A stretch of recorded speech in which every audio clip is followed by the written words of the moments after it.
ship this morning, kiss the sunrise with my eyes. So it's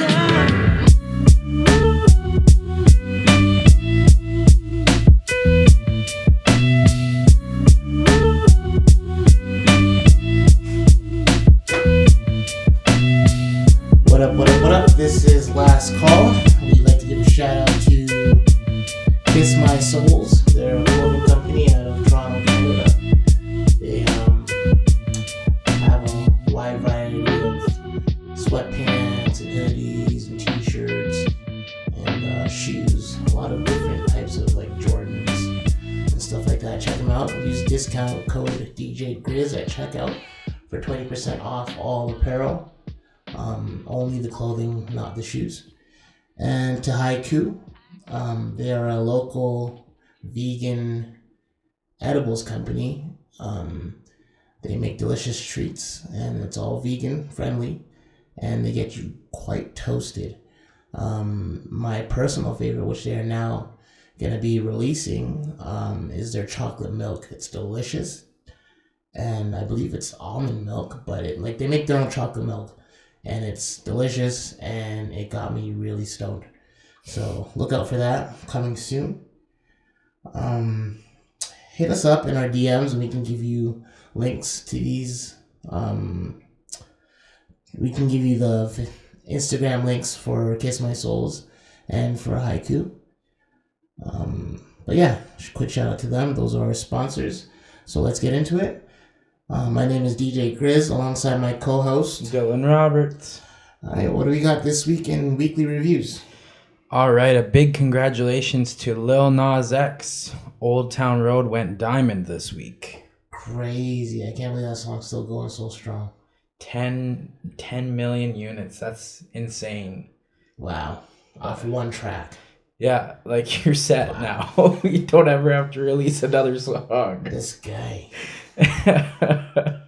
That's insane. One song. Yeah, just one. This guy made a fortune off of one song. This guy prepared trust funds for his future family, for his future kids, future whatever. His whole family's set off of one song.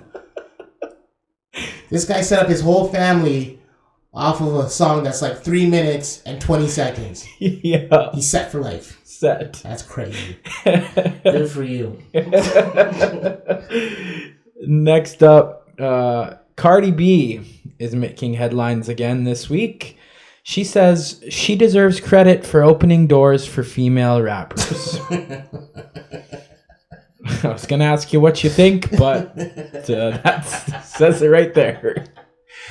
Okay. All right. Yeah. Okay, Cardi. The labels weren't promoting the female rappers the way they are now before her. They were just signing them and shelving them. So wow. Okay. So yeah, forget about Lil Kim.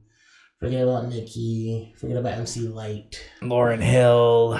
Yeah. Okay. All right. Yeah. You got it. Whatever. T.I.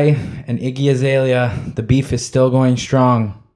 He was on the Breakfast Club this week to clarify his comments and add some more. He says she switched up when she realized that she didn't need black people and had lots of white fans.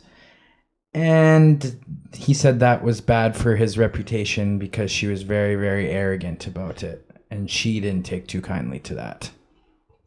I saw some of her replies or some of her tweets about it.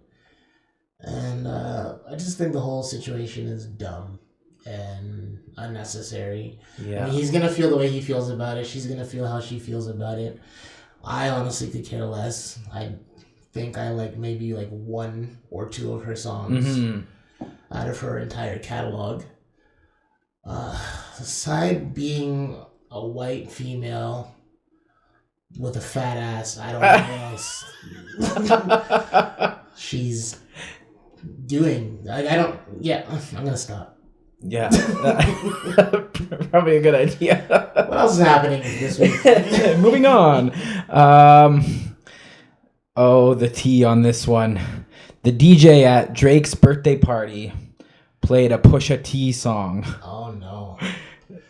Oh no. For about 2 seconds. He played, he looped it playing That's That Shit I Don't Like for all of about 5 seconds before Drake's team came over there and looked at him like, what are you doing? And you could instantly see in the room, everybody was partying, having a good time. And as soon as it came in, the whole crowd just like stopped and was like silent. They were like surprised and like off guard. That's one way to blackball yourself from never getting a gig again. Yeah. And he should have known better. 100%. There's no way he couldn't have known. Right? He must have did that on purpose. Just Pusha sent him in. Yeah, he must be working for He must be working for Pusha T. I don't know. I mean, I would like to think that he knows about their beef and that him playing any kind of contact from Pusha T would have caused some sort of drama. For sure. So, I mean, I don't know what good it did him. Zero. He got viral off a clip that he wasn't even, and he's not even in the clip. Good luck. Yeah. Getting another gig, but yeah, okay. It's not a bridge you want to burn. No. Drake has lots of connections. He can make sure you're done for. Okay. Good luck. YG was not having it when a fan came up on stage and refused to say F Donald Trump. I saw the video. I don't know how I feel about this because, like, obviously, like, nobody really likes Trump. Right. If you do, that's your prerogative. Maybe he took it a little too far. Agreed. I mean, he didn't have to, like, bring Buddy up on the stage and shame him like that. But at the same time, I see what he was doing. And I mean, like, I don't know. I guess good for him, whatever. It was a little extreme, but...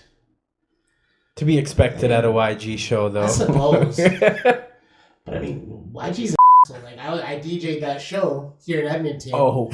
Where he started fighting people in the crowd and everybody started throwing bottles. I'm up on stage ducking bottles and stuff. So yeah, he's very controversial. He likes to start problems. So I mean, he's just being himself. He's just a dick. But I mean, it works for him. Yeah, still selling records. Yeah. I don't know. I'm neither here nor there on that. So Russ is back letting everyone know to keep his name out of your mouth. Guapdad 4000. I have no idea what a Guapdad is. Was just recently released his album, and he had a line on one of the tracks saying, "You doing right, but we don't care. We call that doing Russ." Okay. And they were both performing at a festival this weekend, and Russ did not like that whatsoever. So he made sure to confront him outside of his trailer and ask him what was going on, which then proceeded to fists being thrown and Guapdad trying to hop over a fence, running away. His defense, he was trying to get over the fence so that he could have a bigger space to fight everyone. I don't know. Maybe I heard a different story with Russ and another rapper. I don't know if it's the same rapper because I don't know any of their names. Right. But there was another one where they got in an altercation, but like Russ kind of like egged it on and then got his security to fight him. Oh, that was with Smoke Perp. Oh, okay. So Russ is just out here just fighting everybody. Yeah. Okay. Instead of just releasing a diss track like a normal rapper. I don't know about Russ. He seems too sensitive for all that. But he's very arrogant at the same time. Yes, but I mean, anybody's gonna be arrogant if you got your security fighting your battles for you. True. You know? Very true. I don't respect that. That's true. Yeah. I don't know. If it was just man on man, that's totally different story. Yeah. But when you've got big juiced up guys with you, watching your back, making sure nothing bad happens to you, you can kind of do whatever you want. Yeah, I don't rate that. No rating on that one. No. And we are going to end our weekly review at that. Russ. All right, Russ. We're not sure how we feel about you here. Love the music. Maybe just keep at the music. Speak for yourself. I love the music. I'm not a Russ fan. Nah. Anyways, moving on. Next we have Dope Finds. My life is dope. This week's Dope Finds comes courtesy of Serato. They just introduced their new music production software, Serato Studio. It's geared towards DJs.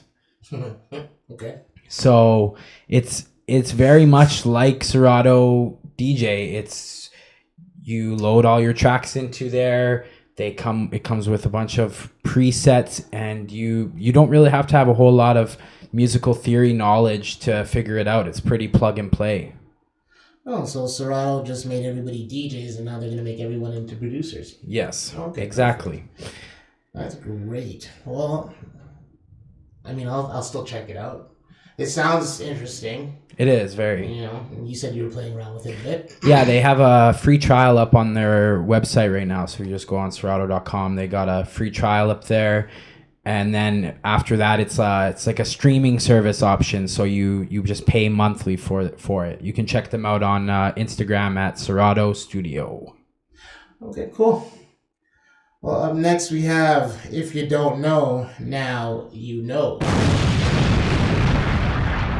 This one is, if you know me, you know I don't like spiders. I hate spiders. Ugh. There's one thing in this world that really gets to me. It's a spider. Daddy long legs are technically not considered spiders because they have penises. Apparently, daddy long leg spiders are not actually spiders because they have penises. I did not know that. I did not know that either. It's a little random, but if you didn't know, now you know. Up next we have DJ Life. This week in DJ Life, we are talking. Don't be afraid of making mistakes. It's okay to ask for guidance when you're. We all make mistakes, I think.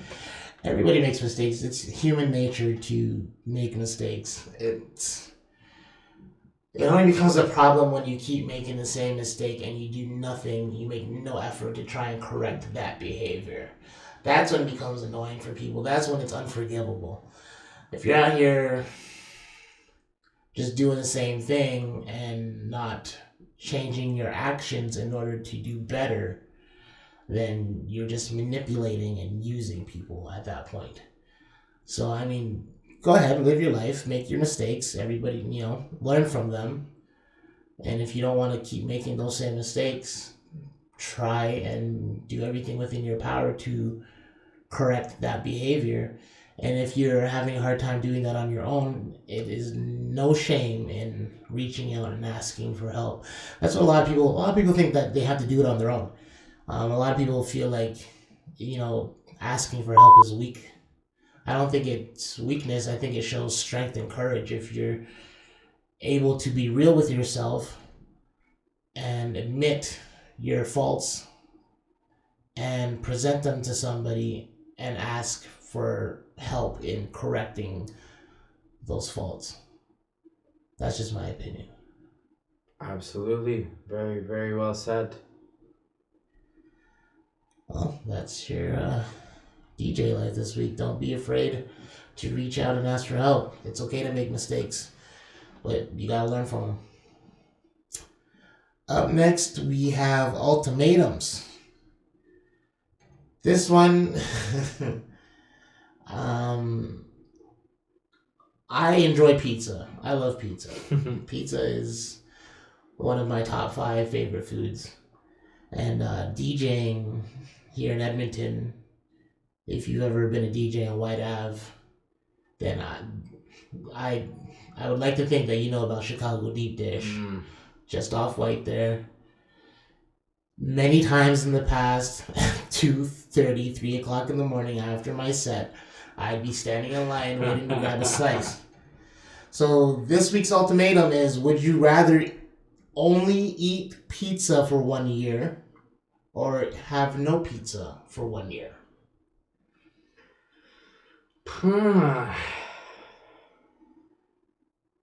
That's a tough one.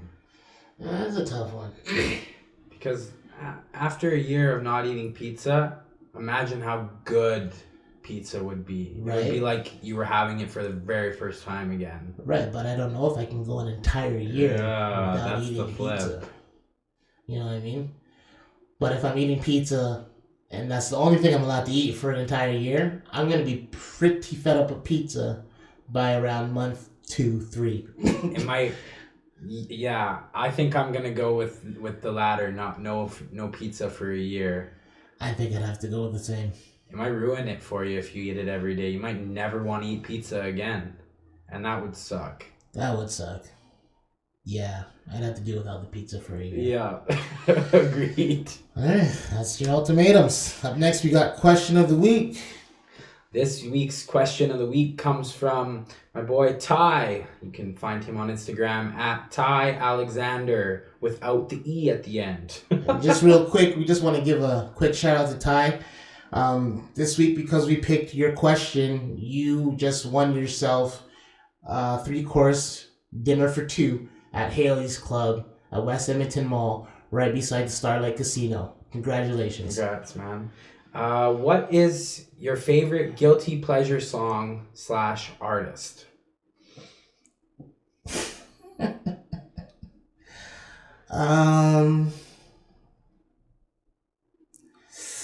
That's a hard one. I need a minute. You go ahead.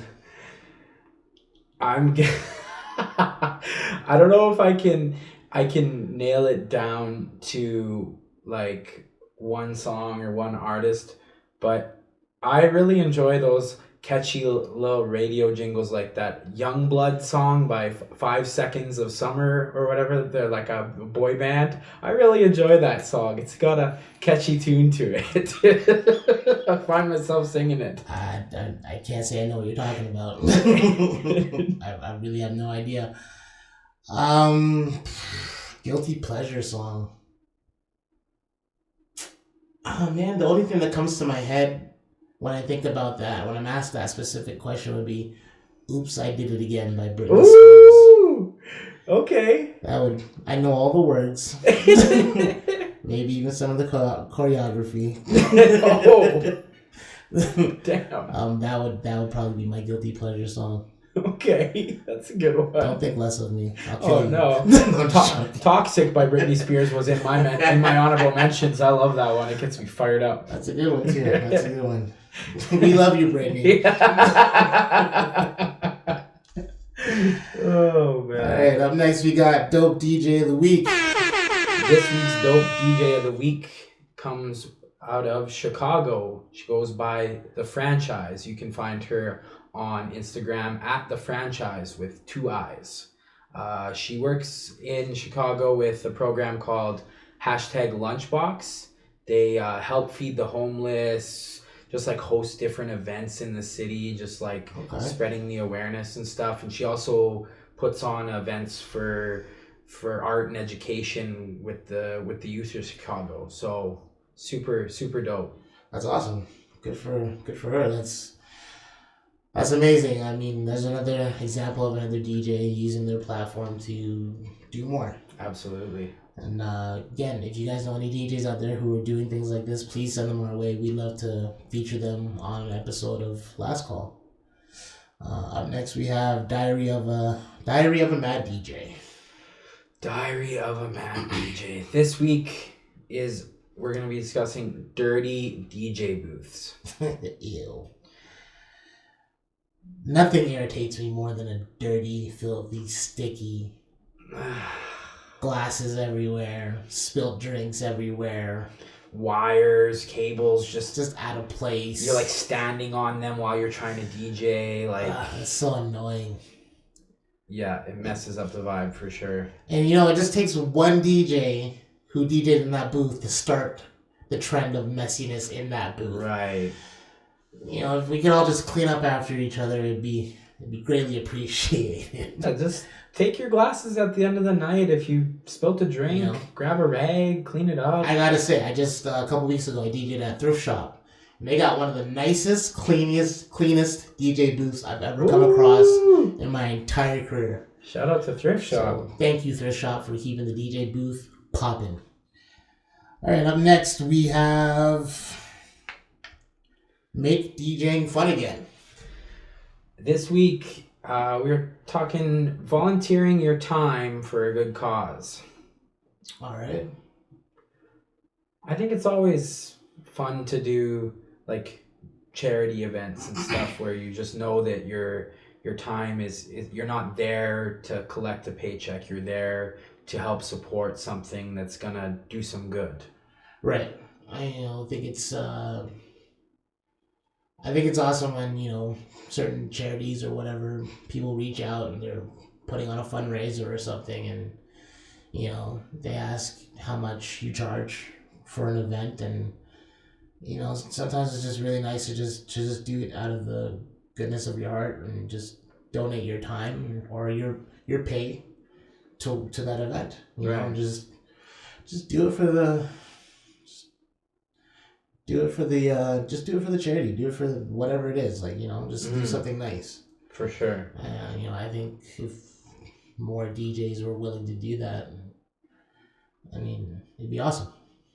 Definitely, and I think it really it just shows you're passionate for what you do, that you're willing to just do it for you're just doing it for fun. You're doing it to help the people. You're not. Right. Yeah. It's not always about the money. Exactly. Try and make it about more than that. For sure. Yeah. All right. Well, that was a good show. I'd just like to again remind everybody out there. Please send in your questions for the question of the week. You can send us a DM at our Instagram at lastcallpc. Or you can send us an email at lastcallpcast@gmail.com.